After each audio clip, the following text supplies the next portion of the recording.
didn't always agree with Charlie Kirk in his debates, and he's highly missed.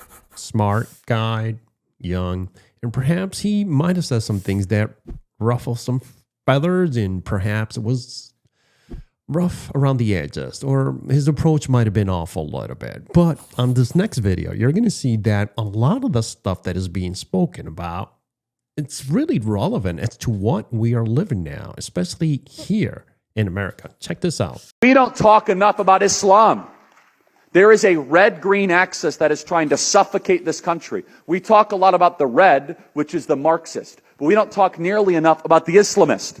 We don't talk nearly enough about the hundreds of thousands of Muslims that we have voluntarily imported into our country, that build mosques, implement Sharia law. They court. I don't know if you guys have this problem in South Carolina or not, but thankfully no. But you go to Minneapolis, you even go to Dallas, you go to New York, and it will metastasize. It will spread. You know why? Because the women of the West, they get cats. The women of Muslims, they have 8 kids. Eventually, it doesn't work very well.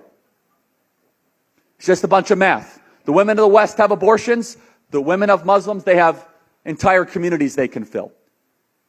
When you import one, you get 32, 10 years later, chain migration, all this nonsense. People say, but Charlie, don't you understand that the immigrants make our country better? Hold on a second. Immigration without assimilation is an invasion.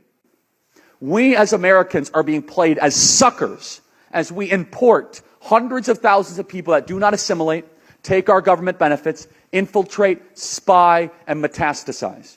And President Donald Trump has a once-in-a-100-year opportunity to say no more, and you're all going home. We're going to take this country back and restore it once and for all. And some people will say, well, Charlie, that is hateful. That is loving to the nation. Do you know what's hateful? They're being hateful because they actually don't love America. We're simply calling out their hate, and we're meeting their hate with a nice one-way ticket back. And let's talk about what the Bible says. Every time immigration comes up in the Bible, assimilation comes right alongside of it.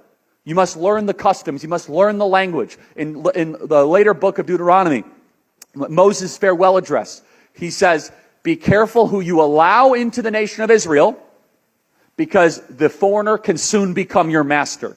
Boy, Zohran Mamdani becomes the mayor of New York City.